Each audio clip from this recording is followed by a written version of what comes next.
horror games have been a very big part of the internet, and lots of YouTubers play them. There have been many good horror games that have been released, and many fan games have been made of them.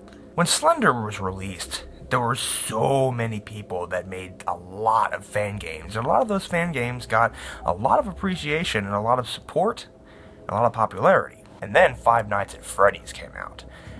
The reason Five Nights at Freddy's was so popular was because it had a very unique prospect and a very unique type of gameplay, the way you looked through cameras to watch the animatronics coming after you. And just like Slender, many fan games were released. And some were good, and some were not so good. Some of them look like they were made in about 2 minutes, but that's none of my business. But the reason I'm here today is to tell y'all about the top 5 fan games that have ever been made of Five Nights at Freddy's. And this is just my opinion with my list, so if y'all have different opinions, that's okay. This is just my personal opinion of my top 5 list. So I hope you guys enjoy. This is the first time I've ever made a top 5 list, so if it's not as good as anybody else, any other lists, then don't judge me. I mean, it's my first one. I mean, come on. So let's begin.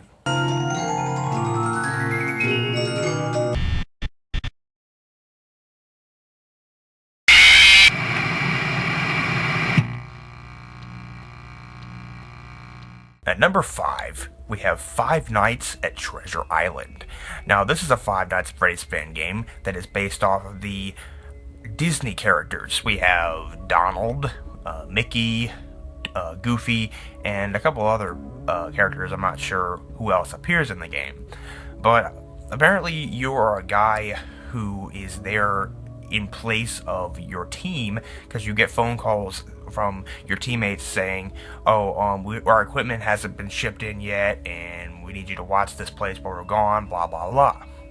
So you're basically there with a set of security cameras watching around Treasure Island, which is apparently either like an attraction or a pizza place. It's never really stated. But there is a Mickey Mouse animatronic, and the color is all messed up. He's like blue and white, and he's not he's malfunctioning apparently, and he walks around just like, other animatronics, and he tries to kill you just like any other animatronics. But the atmosphere is great. The background music just really sets the tone, and there's great sound effects, and it's a really good game. And Markiplier even played it, so that shows if Markiplier plays a fan game, then it's definitely worth checking out.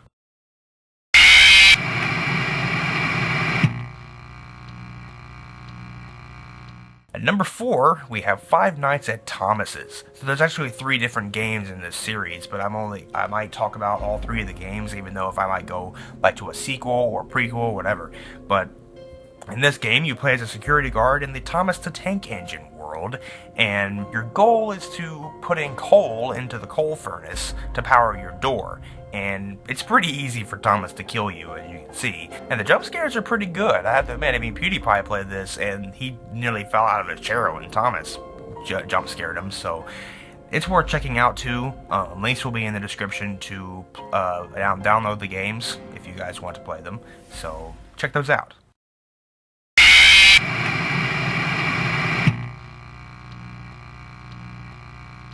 At number 3, we have Five Nights at Fuckboys.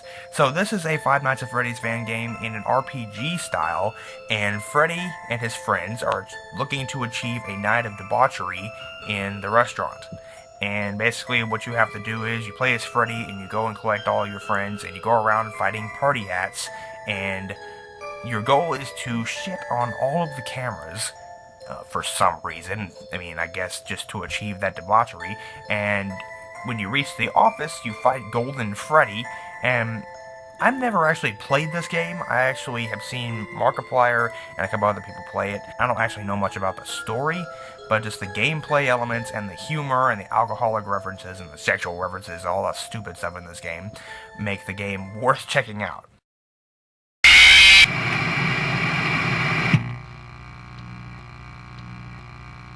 At number 2, we have One Night at Flumpty's 2. So, the first One Night at Flumpty's was awesome, but this game expanded on that awesomeness and made it doubly awesome. Basically, you're sitting in a room, and it's only one night instead of 5, so the night is a little bit longer, and it gets harder and harder throughout the night.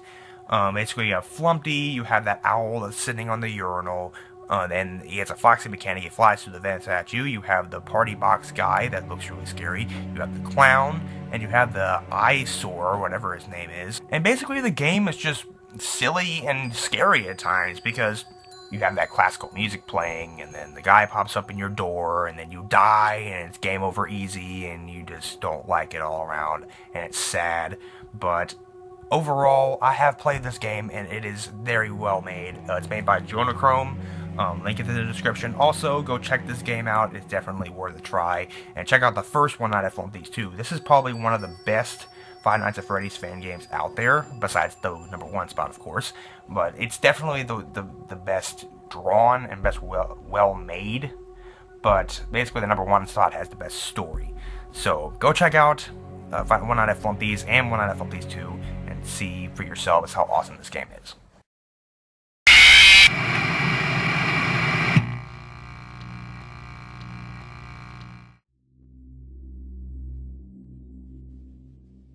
And at #1, Five Nights at Wario's 3. So the first two Five Nights at Wario's games were very awesome. Markiplier even played the first Five Nights at Wario's, and like I said, that shows you how awesome these games are. But basically, Five Nights at Wario's 3 is very unique because, one, it's in a very creepy house, and two, it has the most unique aspect that has never been used in any other Five Nights at Freddy's fan game. You don't sit in the same room every night. You hide in a different room each night. And if you beat Five Nights at Wario's 3, there's an extras mode, and you can go look at the map, and you can see each of the rooms and each of the routes you can take. What makes this awesome too is that each room has a different aspect. On night 1, you start off in the living room, and you only have to deal with Wario. He can either pop up in the left side, or can pop up in the mirror behind you, and there are different ways to get him to go away. From there, you can go to the kitchen or the bathroom. In the bathroom, you have to take pills when somebody pops up in your door to make them go away. In the kitchen, you have a light source that you can turn on when somebody pops up in your room. But if nobody's there when you turn on that light source, the Wario will come rushing at you and jump in your face. So that's good. I'm not going to describe all the rooms, but you can go to each room. Each room you choose takes a different route. So that's what makes Five Nights at Wario's 3 awesome. And also the story too, because in the first game, you're not really sure exactly how all this happened. You're just sitting there, and Wario and Mario and Peach and Luigi and Waluigi are all in there coming after you, and you're wondering, why is this going on? Like, what happened? And a bit of the story is explained, but you're not really exactly sure what happened.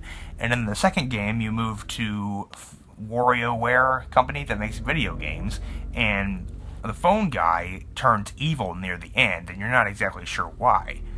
But you're explained to this in the third game. There is somebody that killed Mario, Luigi, Wario, Waluigi, and that person is inside the Wario Man costume, and you're explained, and he comes to apologize at the end, and the Mario characters are trying to kill you, the player, in Five Nights at Wario's 3 because they think you're the person who killed them. So that's why they're trying to kill you. Basically, this is the #1 spot because of the uniqueness of the game and how awesome the story is and how just well made it is. It's very well made. I mean, each of the rooms have that different mechanic, and it's just awesome. Just very awesome. Check it out. It's definitely worth a try. So that's my top 5 Five Nights at Freddy's fan games. If you enjoyed this, smash that like button, leave a dent. I'd really appreciate it. And all the pictures and clips that I used in this video all belong to their original owners. So again, thank you guys for watching this, and I'll see you guys in the next episode. See you guys next time. Stay smart, my friends. Peace out. Bye.